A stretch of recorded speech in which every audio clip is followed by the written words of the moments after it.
오늘 말씀은 그 설교를 준비하고 보니까 하나님께서 1차적으로 저에게 하시는 말씀이라는 느낌이 들었습니다. 오늘 설교 제목처럼 제가 성공했기 때문이 아니고요. 오히려 그 반대였기 때문입니다. 최근에는 제가 참 실패감으로 가득 찬 실패감에 빠져서 허우적댔던 그런 시간들을 보냈습니다. 오늘 제목과는 달리 오늘 설교는요, 실패한 사람들을 향한 하나님의 메시지이기도 합니다. 역대기는 이스라엘의 모든 역사를 기록하는 것이 목적이 아니었습니다.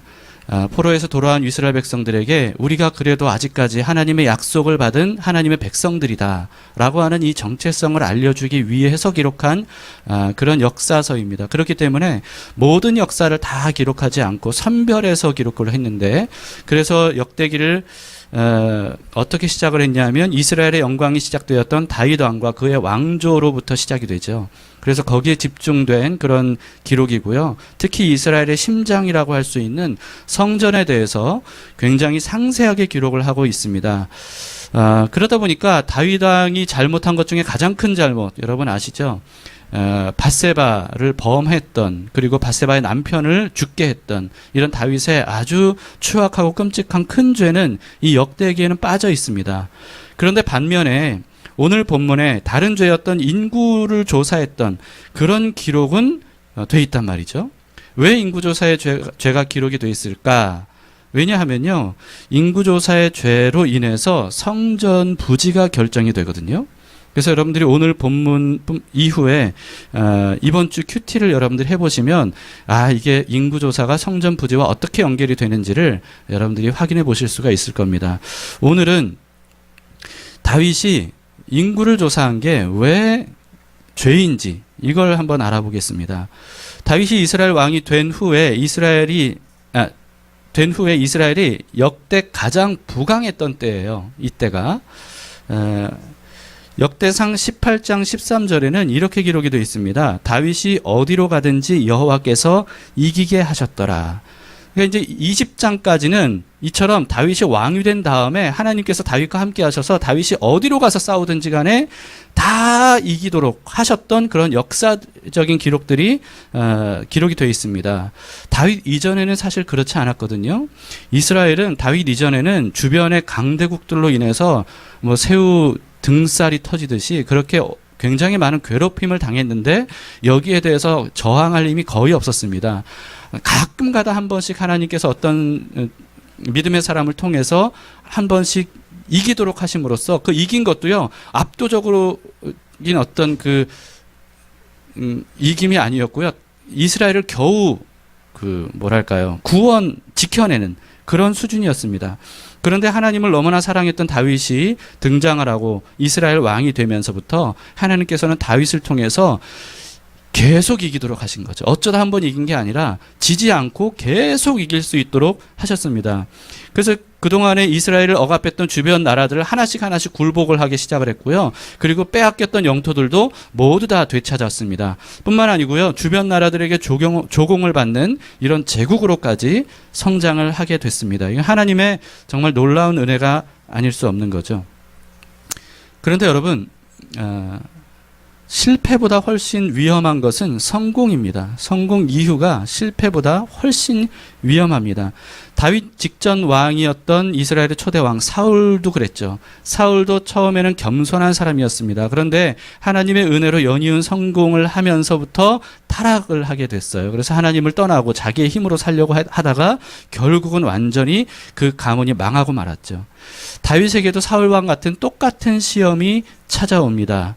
승리로 인한 시험이었습니다. 오늘 본문의 1절을 보시면 사탄이 일어나 이스라엘을 대적하고 다윗을 충동하여 이스라엘을 계수하게 하니라 그랬습니다. 사탄이 다윗의 마음을 충동했다는 거예요. 이스라엘의 인구를 조사하도록 유혹했다는 거죠. 다윗은 오랜 성공으로 인해서 여기에 도취돼서 영적인 분별력이 굉장히 흐려져 있었던 것 같습니다. 그래서 사탄이 자신을 시험하고 있는 중임에도 불구하고 그걸 깨닫지 못해요. 분별하지 못해요. 그래서 결국은 사탄이 시키는 대로 인구를 조사하게 되죠. 다윗의 신복이었던 요압이 직언을 합니다. 충언을 하죠. 그러나 다윗은 그럼에도 불구하고 깨닫지 못했습니다. 결국은 인구조사를 실시했고 이것이 다윗에게 큰 죄가 되었다는 사실이 오늘 본문에 기록이 되어 있죠. 여러분, 근데 인구조사가 왜 큰 죄죠? 사실 성경에는요, 하나님께서 인구조사하라고, 이스라엘의 인구를 조사하라고 명령하셨던 일들도 몇 번 기록이 되어 있습니다. 특히 민수기에는 최소한 2번 대대적으로 이스라엘 인구를 조사했던 기록들이 있고요. 그 이후에도 여러 필요에 의해서 이스라엘 백성들이 인구를 조사했던 그런 기록들도 있습니다. 하지만 그런 때 한 번도 인구를 조사한 것에 대해서 하나님께서 죄라고 말씀하신 적도 없고 거기에 대해 벌을 내리신 적도 없습니다. 그런데 이걸 통해 우리가 알 수 있는 건 뭡니까? 인구조사한 것 자체가 죄라고 할 수는 없다는 거예요. 중요한 건 뭐냐 하면요, 인구를 조사하든 뭘 하든 무슨 동기로 했느냐 하는 것이 중요한 거죠. 그래서 인구조사뿐만 아니고 많은 일들이 무슨 동기를 했느냐에 따라서 죄가 될 수도 있고 죄가 아닐 수도 있고 나아가서는 의가 될 수도 있습니다. 아주 단적인 예를 한번 들어보자면요, 교회가 힘껏 재정을 모아서 땅을 샀다고 합시다. 죄인가요? 아닌가요? 그것만으로는 판단을 할 수가 없습니다. 만약에 투기를 목적으로 샀다면 나라의 법을 어긴 건 아니라 할지라도 하나님께는 죄라고 볼 수 있습니다. 그러나 반면에 이웃을 도우려는 목적으로 땅을 샀다면 그것은 의로운 일이라고 할 수 있죠. 물론 대부분 이렇게 극명하게 갈리진 않습니다. 이웃을 돕겠다는 명분을 내세우면서 속으로는 딴 생각을 품는 이런 경우들이 사실은 훨씬 더 많죠. 그러나 사람은 속일 수 있어도 하나님은 속일 수 없다는 겁니다. 하나님께서는 언제나 사람의 중심을 보신다. 그 마음을 보시고 그 동기를 꿰뚫어 보신다 라고 성경은 우리에게 말씀하고 있습니다. 어쩌면 다윗도요, 이때 인구조사를 했을 때 정치적으로는 그럴듯한 명분을 백성들에게 내세웠을지도 모릅니다. 이 정치인들은 늘 그렇잖아요. 명분을 그럴듯하게 내세우지 않습니까? 그러나 다윗의 동기는 옳지 않았습니다. 부강해진 이스라엘의 세력을 자랑하고자 하는 그런 동기가 다윗의 마음에 있었다는 겁니다. 여기서 최소 2가지 다윗의 마음을 우리가 읽을 수가 있습니다. 첫 번째는요, 이스라엘이 이처럼 부강해진 것은 다윗 자신이 이룩한 업적이다 라고 하는 교만한 마음이 여기서 드러납니다. 두 번째는요, 이스라엘의 이 강해진 군사력을 의지하려는 잘못된 믿음이 다윗에게 생겨났다 라고 하는 겁니다. 오늘 본문에서 사탄이 다윗의 마음을 충동질했다는 것을 여러분 주목해 보시기 바랍니다. 사탄이 하는 일은 뭡니까? 사탄이 무슨 목적으로 사람을 충동질하고 유혹합니까? 사람과 하나님 사이를 이간질하는 거예요. 그래서 하나님과의 관계를 파괴하는 거죠. 그리고 그로 인해서 이 땅에 건설될 하나님의 나라 자체를 와해시키고 그래서 하나님의 나라가 견고히 세워지지 못하도록 하는 것이 사탄의 목적입니다. 그래서 다윗이 품은 이 2가지 마음은요, 하나님과의 신뢰관계를 깨뜨리는, 그래서 하나님의 나라가 되지 못하게 하는 이와 같은 굉장히 중대한 죄였다라고 하는 겁니다. 다윗이 원래 어떤 사람이었습니까? 어렸을 때부터 정말 하나님 한 분만으로 만족하는, 그래서 전적으로 하나님을 믿고 의지했던, 그래서 우리가 잘 알고 있는 시편 23편에서는 양치기를 하는 그런 좀 힘들고 고단한 그런 일을 하면서도 여호와는 나의 목자이시기 때문에 내게 전혀 부족함이 없습니다 라고 고백했던 그런 믿음의 소년이었습니다. 하나님께서는 그런 소년 다윗과 함께 하시면서 놀라운 일들을 행하셨죠. 다윗 하면 떠오르는 사건이 뭡니까? 골리앗 아니겠어요? 골리앗과의 싸움이죠. 이 싸움은요, 다윗이 첫 번째 대외적인 승리를 거두었을 때의 싸움이었습니다. 지금도요, 말도 안 되는 상대와 싸울 때 뭐라고 말하냐면 다윗과 골리앗의 싸움이다 라고 말할 정도로 이게 거의 뭐 일반적으로 쓰이는 그런 유명한 어떤 사건이 됐죠. 그때 어린 소년이었던 다윗이 블레셋의 유명한 용사였던 골리앗을 상대로 싸움에 나섰던 이유는요, 딱 하나였습니다. 그건 하나님에 대한 믿음 때문이었습니다. 다윗은 결코 자기 힘으로 골리앗을 이길 거라고 생각하지 않았어요. 그러나 자기와 함께 하시는 하나님으로 인해 반드시 이길 수 있다고 그렇게 믿었습니다. 그래서 다윗은 골리앗에게 이렇게 외쳤었죠. 사무엘상 17장 45절에 보면 다윗이 블레셋 사람 골리앗에게 이르되 너는 칼과 창과 단창으로 내게 나아오거니와 나는 만군의 여호와의 이름 곧 내가 모독하는 이스라엘 군대 하나님의 이름으로 내게 나아가노라. 47절에도요. 또 여호와의 구원하심이 칼과 창에 있지 아니함을 이 무리에게 알게 하리라. 전쟁은 여호와께 속한 것인즉 그가 너희를 우리 손에 넘기시리라. 이렇게 외쳤습니다. 그러니까 자기 힘으로 골리앗을 이길 수 있다고 큰 소리 쳤던 게 아니에요. 나와 함께 하시는 하나님이 너를 무너뜨릴 것이다. 너를 이기게 하실 것이다. 이렇게 외쳤던 것이죠. 그래서 다윗은 골리앗을 이긴 것은 자기의 승리가 아니라 하나님의 승리라고 하는 이와 같은 확고한 믿음이 있었습니다. 이런 믿음은요, 다윗이 왕이 된 이후에도 확고했었습니다. 어제 큐티를 하신 분들, 어제 큐티 본문에 이런 사건이 있었는데요. 소바 왕 하닷 에셀을 다윗이 무찌른 사건이 기록이 되어 있습니다. 근데 그때 다윗이 어떤 일을 했는지 뭐라고 되어 있냐면요. 역대상 18장 4절에 보면 다윗이 그에게서 병거 1000대와 기병 7000명과 보병 2만 명을 빼앗고 다윗이 그 병거 100대의 말들만 남기고 그 외의 병거의 말은 다 발의 힘줄을 끊었다. 이렇게 기록되죠. 영화 배너를 보신 적이 있습니까? 영화 배너를 아마 요즘 젊은이들은 보지 못한 사람들이 많이 있을지 모릅니다. 그러나 배너의 한 장면만은 여러분들이 아마 대부분 아실 거라는 생각이 들어요. 말 전차 경주 장면이죠. 근데 거기서 등장하는 말들이 끄는 전차가 바로 병거입니다. 그게 병거예요. 그러니까 당시 병거는요, 정말 무시무시한 무기였어요. 오늘날로 따지자면 최신의 전투기, 탱크, 이런 것과 같은 가공할 만한 전투 무기가 바로 병거였습니다. 그런데 그런 병거를 다윗이 1000대나 빼앗았고요. 뿐만 아니고 기병 7000명, 보병 2만 명도 빼앗았다고 합니다. 여러분, 이거는 그 정도로 소바왕 하다데셀이 막강한 군사력을 가지고 있었다는 것을 말하는데, 이런 엄청난 군사력을 가지고 있었던 소바왕을 이겼다는 것도 놀라운 일이지만 그보다 훨씬 더 놀라운 일은 다윗이 그 다음에 한 일입니다. 다윗이 어떻게 했다는 겁니까? 그와 같은 병거를 단 100대만 남기고 900대의 병거용 말들의 말의 힘줄을 다 끊었다는 거예요. 이건 무슨 뜻이냐 하면 아까 전투기나 어떤 탱크 비슷한다 그랬죠? 그런 것들을 빼앗았다는 것은 우리 팀의 전력을 엄청나게 상승시키는 효과가 있잖아요. 그런데 90%를 완전히 폐기했다는 거예요. 여러분, 이것은 일반적인 상식으로는 이게 정신 나간 행동입니다. 한 나라의 임금, 수장이 이런 일을 했다는 것은 이것은 어느 누구도 이해하기 힘든 그런 미친 짓이죠. 그런데 다윗이 그렇게 한 이유는 오직 하나였습니다. 이스라엘의 승리는 군사력에 의한 것이 아니라 오직 하나님에게 있음을 선포한 믿음의 행위였습니다. 우리는 이런 것 없어도 이보다 훨씬 많은 것들을 가진 나라를 이길 수 있다. 앞으로도 하나님께서는 이런 것들이 우리에게 없어도 우리를 이기게 하실 수 있을 것이다. 우리의 힘은 군사력에 있는 것이 아니다. 오직 하나님에게 있다. 라고 하는 이 믿음을 이 일을 통해서 선포한 거죠. 여러분, 이 다윗이 왜 이런 일을 했었냐면요, 똑같은 일이 딱 한 번 이전에 있었거든요. 여호수아 때였습니다. 여호수아가 이스라엘을 이끌고 가나안 땅을 정복할 때였는데요.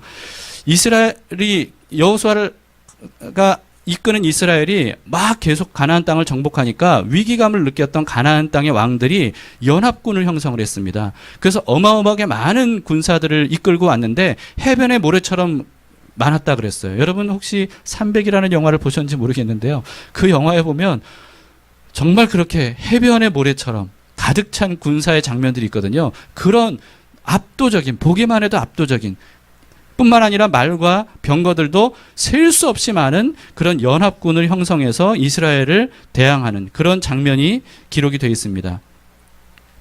근데요, 그때 하나님께서 여호수아에게 뭐라고 말씀하셨냐면 여호수아 11장 6절에 보면 여호와께서 여호수아에게 이르시되 그들로 말미암아 두려워하지 말라. 내일 이맘때 내가 그들을 이스라엘 앞에 넘겨주어 몰살시키리니 너는 그들의 말 뒷발에 힘줄을 끊고 그들의 병거를 불사르라 하시니라. 이때 하나님께서 이렇게 말씀하셨던 겁니다. 그래서 이스라엘의 승리는 오직 하나님께 달려 있음을 믿으라는 하나님의 명령이죠. 그래서 여러분, 이 말씀대로 이스라엘은 승리했고요. 그리고 여호수아는 그 말씀대로 모든 말의 힘줄을 다 끊었습니다. 그리고 이 여호수아 이후에 이렇게 똑같이 한 사람이 다윗이 유일했어요. 그 정도로 다윗은 오직 하나님만을 믿고 의지했고요. 하나님께서는 이와 같은 다윗에게, 여호수아에게 그렇게 하셨던 것처럼 다윗의 믿음대로 어디로 가든지 승리하도록, 병거 없어도, 말 없어도, 군사 많지 않아도, 뭐 최신의 어떤 무기들이 없어도 그래도 어디를 가든지 이기도록, 오직 하나님이 이기도록 그렇게 하셨다라고 하는 거죠. 그 결과로 다윗과 그의 나라가 엄청난 복을 받아 누릴 수 있게 되었던 겁니다. 부강한 나라가 되었던 거죠.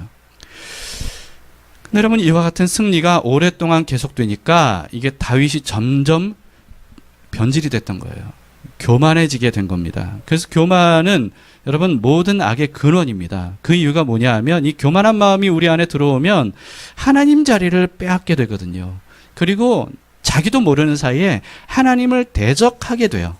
이게 교만이 우리에게 행하는 일입니다. 그러니까 이 교만이 얼마나 위험한지 몰라요. 결국 교만해진 다윗은 인구조사를 했는데, 이 인구조사한 게 뭐라고요? 그동안의 승리를 자기 업적으로 돌리는 거예요. 하나님이 하셨다는 믿음이 어느새인가 사라져버렸습니다. 그리고 앞으로도 이제는 하나님 없이도 우리는 얼마든지 이스라엘의 이 막가랑한 군사력으로 주변 나라들을 이길 수 있고, 이 나라를 보존할 수 있고, 그리고 승승장구할 수 있다라고 하는 이런 자만심이 드러나게 된 거죠.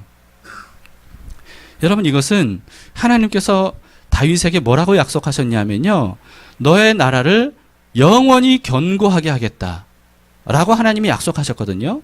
그런데 이런 약속을 다윗이 저버린 거예요. 이 믿음을 떠난 겁니다. 자기 힘으로, 하나님의 약속이 아니라 자기 힘으로 자기 나라를 세운 것이고 앞으로도 그럴 것이라는 이런 불신앙의 행위였죠. 그래서 다윗의 이 인구조사가 정말 치명적인 죄악이었던 겁니다. 여러분, 사람들은 성공을 원합니다. 여러분들은 혹시 그렇지 않은가요? 그런데 성공 이후는 대비하지 않아요. 그렇기 때문에 그토록 갈망했던 성공한 이후에 무너지는 사람들이 너무나도 많이 있습니다. 실패를 거듭한 사람일수록 성공에 목마릅니다. 그래서 자신의 실패를 한탄하면서 하나님께서 나를 성공하게만 해주시면 제가 하나님을 위해 한평생 바치겠습니다라는 식의 어떤 서원까지도 하는 사람들이 있습니다. 그러나 여러분, 실패가 아무리 힘들어도요, 훨씬 더 위험한 것은 성공이더라 하는 거죠. 우리는 성공한 유명 연예인들이 얼마나 타락으로 망할 수 있는지 많이 봐왔고 요즘에도 보고 있습니다. 연예인들뿐만 아닙니다. 높은 권력에 앉은 정치인들도 얼마나 추악하게 타락할 수 있는지, 그로 인해 얼마나 패가망신할 수 있는지 볼 수 있고요. 재벌들도 마찬가지죠. 재력을 가진 재벌들도 이렇게 한순간에 망해버리는 이런 모습들을 우리는 심심치 않게 볼 수가 있습니다. 안타깝게도 기독교교회 소위 성공한 목회자들 중에서도 이로 말할 수 없는 불미스러운 일들을 일어나는 것을 우리는 오늘날에도 참 많이 보고 있습니다. 이들의 공통점이 뭡니까? 승리와 성공에 익숙한 사람들이라는 점이에요. 여러분, 승리와 성공은 좋은 것입니다. 또 하나님의 은혜이기도 해요. 그러나 매우 위험한 것임을 알아야 됩니다. 힘이 주어진 사람에게는 그 힘을 감당할 수 있는 성품이 있어야 됩니다. 그런데 그 성품이 하나님 안에서 준비되지 못하면, 그러면 그 힘이 오히려 자기를 파괴하고 남을 파괴하게 되는 거죠. 그게 권력이든 인기든 명예든 돈이든 할 것 없이 무엇이든 마찬가지입니다. 지식도 마찬가지고 학력도 마찬가지입니다. 체력도 마찬가지죠. 어떤 힘이든 그 힘을 감당할 수 있는 성품이 갖춰지지 못하면, 그러면 그 힘 때문에 자기도 망하고 남도 망하게 만들어버립니다. 올바르게 다루는 법을 배워야 되죠. 현 시대에도 그 증거들을 우리는 너무나도 많이 보고 있습니다. 그런데도 불구하고 사람들은 그저 성공만을 향해 달려갈 뿐이지 성공 이후를 대비하려고 하는 마음은 거의 없습니다. 그렇기 때문에 성공한 사람들 때문에 많은 사람들이 지금도 고통을 당하고 있습니다. 학생들은요, 좋은 대학에 들어가는 것만 목표를 삼으면 안 됩니다. 그 목표를 이룬 다음이 훨씬 더 중요합니다. 그래서 좋은 대학에 들어가는 것을 목표로 삼지 말고 좋은 대학 이후에 내가 어떤 삶을 살 것인지에 대해 분명한 목표가 세워져야만 그래야 올바로 성공을 사용할 수가 있습니다. 높은 자리에 오르는 거 마찬가지고요. 많은 돈을 버는 것도 마찬가지입니다. 자기 꿈을 이루는 것도 마찬가지예요. 그 자체로는 다 좋은 것입니다. 좋은 것이지만 그 다음이 훨씬 중요합니다. 그 다음을 준비하지 않으면 성공 이후에 무너져 버립니다. 사탄은 실패하는 사람보다 성공하는 사람을 훨씬 쉽게 무너뜨립니다. 그래서 그런지 여러분, 성경을 보면 하나님께서는 어떤 사람을 선택하셨냐 하면 작고 연약한 사람들을 찾아서 선택하시는 것을 볼 수가 있습니다. 다시 말해서 자의적인 힘으로는 결코 성공과 승리를 거둘 수 없을 것처럼 보이는 이런 연약하고 무능해 보이는 낮고 천한 이런 사람들을 선택하시는 거죠. 하나님이 이스라엘을 선택하셨잖아요. 이스라엘을 왜 선택하셨을까요? 이스라엘을 선택하신 이유도 마찬가지였습니다. 신명기 7장 7절에 보시면 하나님이 이스라엘을 왜 선택하셨는지 기록되어 있는데, 여호와께서 너희를 기뻐하시고 너희를 택하심은 너희가 다른 민족보다 수요가 많기 때문이 아니라 너희는 오히려 모든 민족 중에 가장 적으니라, 이렇게 말씀하셨습니다. 무슨 뜻입니까? 하나님이 이스라엘을 선택하신 이유는 이스라엘이 강하기 때문이 아니라는 거예요. 약했기 때문이라는 겁니다. 이스라엘이 뭔가 특출난 면이 있었기 때문이라는 게 아니에요. 무능했기 때문이라는 거예요. 그래서 이스라엘을 오히려 선택하셨다는 겁니다. 그런데도 우리는 하나님께서 누군가를 선택하신 이유를 인간적인 방법으로 분석하려는 이런 생각들을 많이 합니다. 하나님께서 아브라함을 선택하셨죠? 아브라함 왜 선택하셨습니까? 야곱을 선택하셨죠? 왜 선택하셨습니까? 유다 지파를 하나님이 왜 왕족으로 선택하셨을까요? 레위 지파는 왜 제사장으로 선택하셨을까요? 모세를 왜 선택하셨을까요? 다윗을 왜 선택하셨을까요? 사람들은 이것을 인간적으로 분석하려고 해요. 그래서 하나님께서 그들을 선택하신 이유가 분명히 있을 거다. 그래서 그들이 성경에 보니까 이런 부분이 훌륭한 점이 기록이 돼 있네. 맞아. 그러니까 하나님께서 이 사람을 선택한 거지. 그러니까 이 사람을 선택한 거지. 그러니까 유다 지파를 그렇게 왕족으로 선택하신 거고 레위 지파를 제사장으로 선택하신 거지. 우리는 그렇게 생각합니다. 그런데도 아무리 뒤져봐도 이 사람을 선택한 게 이게 뭔가 훌륭한 점이 발견되지 않으면 그러면 이거는 미스테리로 생각을 하죠. 그러면서 우리는 어떤 그들에게 훌륭한 점이 발견이 되면 그래, 나도 이 사람을 본받아야지 라고 하면서, 그러면서 우리도 하나님께 선택받고 복받을 자격을 얻으려면 이들처럼 그렇게 해야 된다고 생각하는 경향이 있습니다. 그러나 여러분, 그런 분석은요, 요즘 말로 답정너 아시죠? 답을 정해놓고 찾아가는 이런 거예요. 뭔가 자격이 있었을 것이다, 그렇기 때문에 하나님이 그들을 선택하실 것이다, 이렇게 답을 정해놓고 그 이유를 찾아가는 방식이에요. 그러나 성경은 이런 방식을 결코 뒷받침하지 않습니다. 그 단적인 예로 여러분, 우리가 하나님께 선택하신 사람들의 성경 기록들을 보면요, 훌륭한 점뿐만 이 기록된 것도 사실이긴 하지만 그보다 훨씬 더 많이 이들의 잘못된 점, 죄를 저지른 점, 추악한 점, 모자란 점, 어리석은 점, 이런 것들을 부각해서 성경에는 훨씬 더 많이 기록을 하고 있습니다.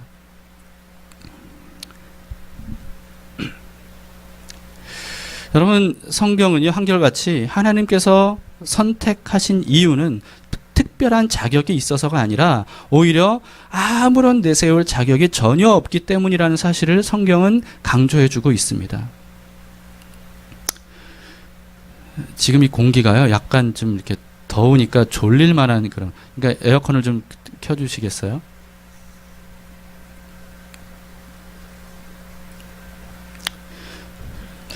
여러분, 그래서 우리가 이 생각을 좀 바꿔야 되는데요. 그들에게 훌륭한 점이 있었기 때문에 하나님의 선택을 받았던 게 아니고요. 하나님의 선택을 먼저 받았기 때문에, 그렇기 때문에 그들에게 가끔가다 한 번씩 훌륭한 점들이 나타났던 거예요. 우리도 어떻습니까? 우리는 하나님의 선택을 받기 위해 자격을 갖추려고 이 자리에 모이셨습니까? 하나님의 선택을 받기 위해 성경 읽고 기도하고 하나님의 선택을 받기 위해 예배드리고 헌금하고 그렇습니까? 만약에 그런 분들이 있다면 생각을 바꾸셔야 됩니다. 아니요, 그게 아니에요. 그런다고 해서 선택을 받을 수 있는 게 아닙니다. 우리가 이 자리에 모여서 하나님께 예배하는 이유가 뭡니까? 이 자리에 모여서 하나님의 말씀을 듣는 이유가 뭡니까? 이미 아무 조건 없이 선택을 받았기 때문이에요. 그렇기 때문에 우리가 주님 앞에 나와서 감사하며 고백을 하고 예배드리고 그리고 우리가 구원받았음을 고백하며 기뻐하는 거죠. 하나님의 은혜였습니다. 성경에 등장하는 모든 사람들도 마찬가지입니다. 이 사실을 더 잘 알고 있었던 믿음의 사람이자 다윗의 절친이었던 요나단이라는 사람이 있었습니다. 이 요나단은요, 정말 오직 하나님을 믿는 믿음만으로 그 당시에 이스라엘을 정말 강하게 괴롭혔던 블레셋에 대항해서 자기와 자기의 무기 맡은 자, 부하 한 명만 데리고 단 둘이서 블레셋 진영으로 돌파해서 싸우는 이런 사건이 있었습니다. 근데 그때 요나단이 이런 고백을 했었어요. 사무엘상 14장 6절에 여호와의 구원은 사람이 많고 적음에 달리지 아니하였느니라 이렇게 말했죠. 그래서 말도 안 되게 블레셋에 진치고 있는 그 진영을 단 둘이서 돌파하고 싸웠던 겁니다. 여러분, 이 요나단의 이 고백에는 무슨 의미가 담겨져 있냐 하면요, 요나단에게 하나님을 쏙 빼버리면 요나단은 아무것도 아니라는 거예요. 다윗에게 하나님을 쏙 빼버리면 다윗도 아무것도 아닌 겁니다. 아브라함, 야곱, 모세, 엘리야, 다니엘, 베드로, 바울, 여러분 성경에 등장하는 정말 많은 놀라운 일들을 행했던 이 사람들도 마찬가지입니다. 이들에게 하나님을 쏙 빼버리면 그들은 아무것도 아닌 거예요. 인류 역사의 기록에 남지 않을 사람들이었습니다. 그들의 성공과 승리는 오직 하나님으로부터 온 것이었지 그들의 능력과 자격 때문이 아니었습니다. 이 사실을 잊어서는 안 됩니다. 이 사실을 잊어버리면 교만해지는 거예요. 그래서 하나님을 없이도 자기의 힘과 능력으로 뭔가 할 수 있다는 착각에 빠지고 그로 인해서 결국은 파멸까지 가게 되는 것이죠. 우리도 마찬가지입니다. 오늘날 세상은 어떻습니까? 자아 실현을 굉장히 강조합니다. 인간의 무한한 능력을 강조합니다. 긍정적인 사고방식, 마음만 먹으면 못할 일이 없다. 우리 사전에 불가능은 없다. 자기 자신에 대한 믿음, 날 믿어야 돼 라고 하는 것을 강조하는 이런 시대를 살아가고 있고, 그런 가르침이 굉장히 많은 사람들에게 매력적으로 다가옵니다. 우리들에게도 때로는 그런 메시지가 얼마나 큰 감동을 주고 용기를 주고 위로를 주는지 몰라요. 여러분, 그러나 우리는 정신을 바짝 차려야 됩니다. 세상 공중권세는 사탄이 잡고 있고 그 사탄은 우리를 속입니다. 그로 인해서 우리를 교만하게 만들죠. 그래서 하나님과의 관계를 깨뜨림으로써 하나님 나라를 세우는 것이 와해되도록 하는 것이 사탄의 목적입니다. 그렇기 때문에 여러분, 우리는 이 세대를 본받지 말고 오히려 우리 자신의 힘을 빼는 훈련을 해야 됩니다. 하나님의 뜻이 이루어지기를 원하는 훈련을 해야 됩니다. 나의 힘이 온전히 빠지고 하나님의 힘으로 이루어지는 것들을 우리는 꿈꾸며 그걸 위해서 자신의 힘을 빼는 연습들을 우리가 해야 되죠. 이것이 믿음으로 사는 훈련이라는 겁니다. 그래야 하나님께서는 아무것도 아닌 사람들을 통해서도 하나님의 놀라운 일들을 이루심으로써 하나님의 살아계심을 온 세상에 증거하고 그 영광을 통해서 구원 얻는 사람들을 날마다 더하게 하신다는 겁니다. 이스라엘을 압제했던 미디안이 무서워서 숨어서 밀타작했던 사람이 있었습니다. 기드온이라고 하는 사람입니다. 이 기드온은 겁쟁이였어요. 그러면서도 막 하나님을 원망하는 거예요. 하나님이 살아계시다면, 이스라엘의 하나님이라면 우리가 이렇게 미디안에게 고통을 당하는 것이 이게 가당키나 한 일이냐라고 하면서 막 불평 불만이 가득했었습니다. 그런데 그런 기드온에게 하나님이 나타나셨어요. 그러면서 이 겁쟁이 기드온에게 큰 용사라고 부르십니다. 그러면서 하나님께서 너와 함께 하시도다 이렇게 말씀하시면서 말도 안 되는 이야기를 기드온에게 하시는 거예요. 너를 통해 이 미디안의 강한 손에서 이스라엘을 구원하겠다 이렇게 말씀하시는 겁니다. 여러분, 여러분 그래서요 기드온이 그 일을 하는데 어렵사리 하나님의 부르심에 응답한 기드온, 정말 이게 그런 기드온에게 하나님께서는 이해할 수 없는 요구를 하시는 거예요. 기드온을 따르는 백성이 너무 많다는 겁니다. 그러니까 숫자를 줄이라는 거예요.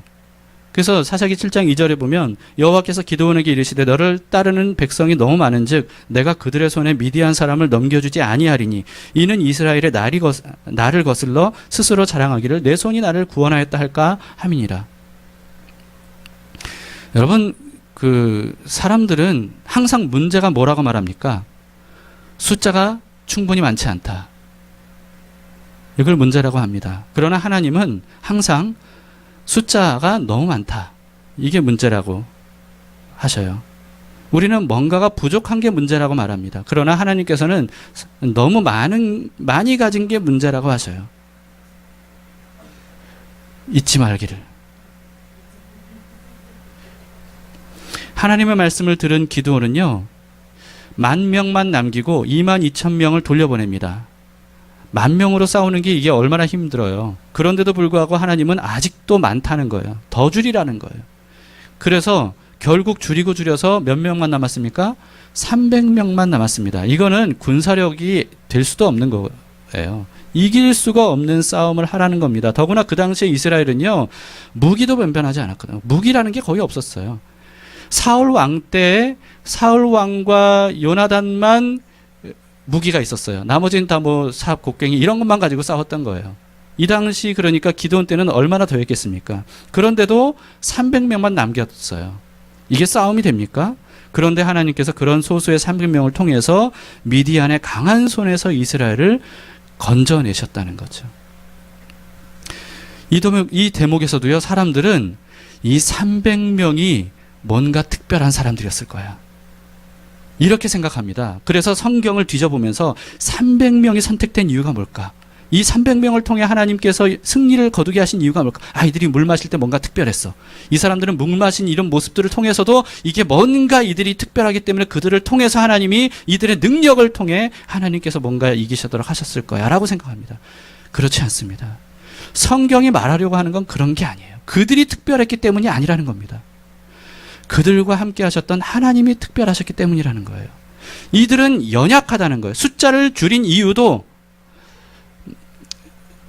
정예 부대만 남기려고 했던 게 아니에요. 잘 싸우는 사람만 남기려고 했던 게 아니라는 겁니다. 약해져라, 부족해져라, 낮아져라 라고 하는 거예요. 그럴 때 하나님이 행하시는 것을 너희가 볼 수 있을 것이다 라고 하는 겁니다. 오직 하나님 한 분만으로 충분하다는 것을 알려주시기 위한 것이라는 거죠. 여러분, 그렇기 때문에 성공하고 승리한 다음에도 이 사실을 결코 잊어서는 안 됩니다. 이제 말씀을 마치려고 합니다. 사도 바울은 우리를 선택하신 하나님의 이유와 뜻이 무엇인지를 분명하고 강력하게 우리에게 알려주었습니다. 이 말씀을 우리가 다 함께 좀 큰 소리로 읽었으면 좋겠는데 좀 길긴 하지만 함께 고린도전서 1장 25절에서 29절을 다 함께 믿음의 이 고백으로 읽었으면 좋겠습니다. 큰 소리를 읽읍시다. 시작. 하나님의 어리석음이 사람보다 지혜롭고 하나님의 약하심이 사람보다 강하니라. 형제들아, 너희를 부르심을 보라. 육체를 따라 지혜로운 자가 많지 아니하며 능한 자가 많지 아니하며 문벌 좋은 자가 많지 아니하도다. 그러나 하나님께서 세상에 미련한 것들을 택하사 지혜 있는 자들을 부끄럽게 하려 하시고 세상에 약한 것들을 택하사 부끄럽게 하려 하시며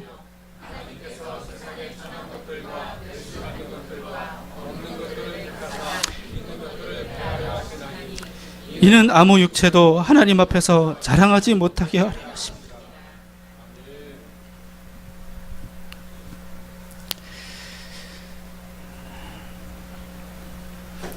하나님이 우리를 선택하신 이유는